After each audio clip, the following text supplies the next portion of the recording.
बल्लू दादा का मर्डर हो गया, बल्लू दादा का मर्डर हो गया, बल्लू दादा का मर्डर हो गया।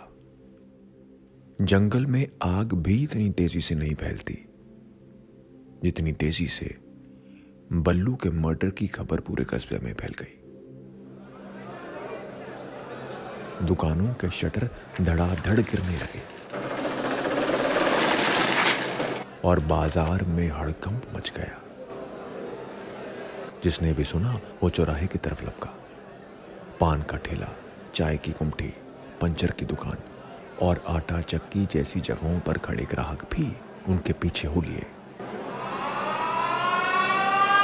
खदानों में अपनी शिफ्ट पर जाने वाले मजदूर भी शोर सुनकर रुक गए। बल्लू दादा का मर जाना सबके लिए बड़ी बात थी, ड्यूटी पर जाने से भी बड़ी। पास के स्कूल में जब खबर पहुंची तो चलते पीरियड थम गए। सारे टीचर्स अपनी क्लास छोड़कर बीच मैदान में जमा हो गए।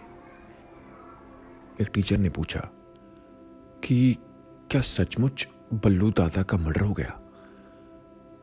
अभी अभी चाय लेकर आए पियोन ने अपनी मोटी गर्दन हिलाकर हाँ में जवाब दिया। उस टीचर का मुंह खुला का खुला रह गया। उधर जब क्लास में बैठे बच्चों को यह मालूम हुआ तो वो बिना अपने टीचरों की परवाह किए अपनी अपनी क्लास से निकलकर मेन गेट की तरफ दौड़ पड़े। उन दौड़ते बच्चों में एक मैं भी था।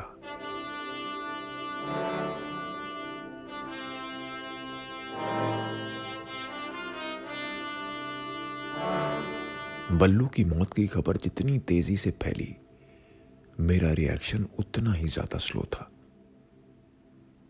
जब मैं क्लास से निकलकर गेट की तरफ भाग रहा था तब मैंने मेरे साथ दौड़ते बच्चों पर नजर डाली। लगा सब कुछ जैसे स्लो मोशन में चल रहा था।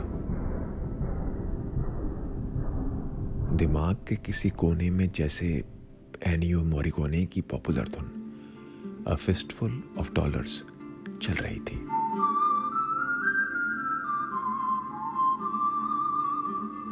हम सब स्कूल के गेट पर पहुंचकर रुक गए। उस पर हमेशा की तरह जंग लगा मोटा सा ताला जड़ा हुआ था। मैंने ताले में फंसे गेट के दोनों कुंडे अपनी हथेलियों में पकड़े और उसके कैप में से बाहर झांक कर देखा। बीच चौराहे पर खून बिखरा हुआ था और उसी खून में लथपथ बल्लू पीठ के बल पड़ा हुआ था। भीड़ अब भी उससे कम से कम 15 फीट दूर खड़ी थी।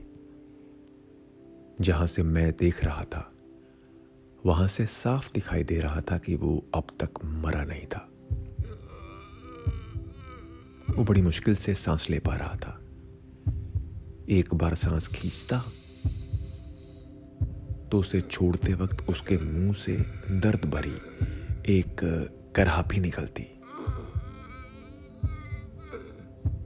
यह तय था कि बस और 2-4 सांसों के बाद उसका काम तमाम हो जाना था।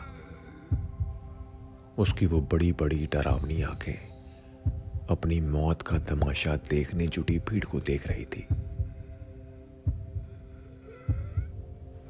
उसके पेट को दाएं से लेकर बाएं हिस्से तक फाड़ दिया गया था। इस वजह से उसकी अंतड़ियां बाहर निकल आई थी। गली के कुत्ते कुछ दूरी पर खड़े उसे देख रहे थे। बल्लू अचानक से जैसे किसी डर से भर उठा। उसने पूरी हिम्मत जुटाकर गर्दन उठाई और सड़क पर फैल आई अपनी अंतड़ियों को देखा। जिस्म की बची पूरी ताकत जमा करके वो जोर से चीखता हुआ झटके से उठ बैठा।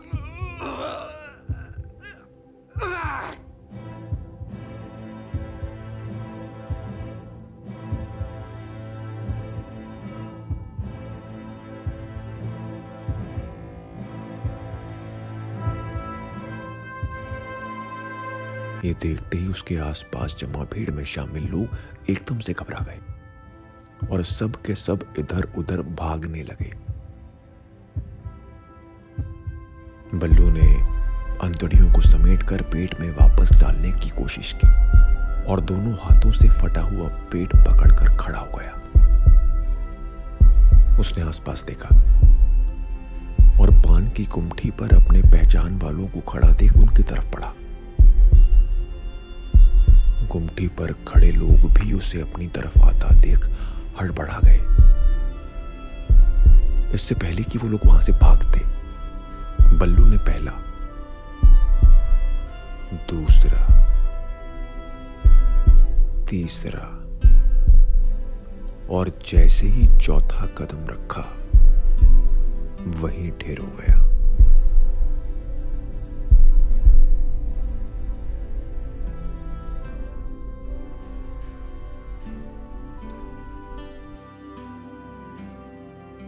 अंतड़ियां वापस जमीन पर थी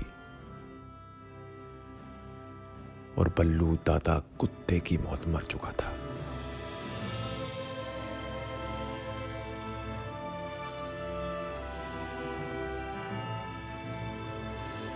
मैंने गेट के कुंडे छोड़ दिए और उसी वक्त उछलकर ताले पर एक पैर रखा और अगले ही पल छलांग लगाकर मैं बाहर कूद आया।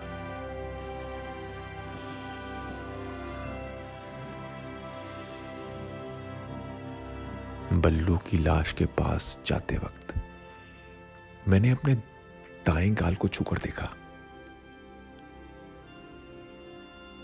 वो अब भी उतना ही गर्म था जितना कि कुछ साल पहले बल्लू से थप्पड़ खाकर गर्म हुआ था।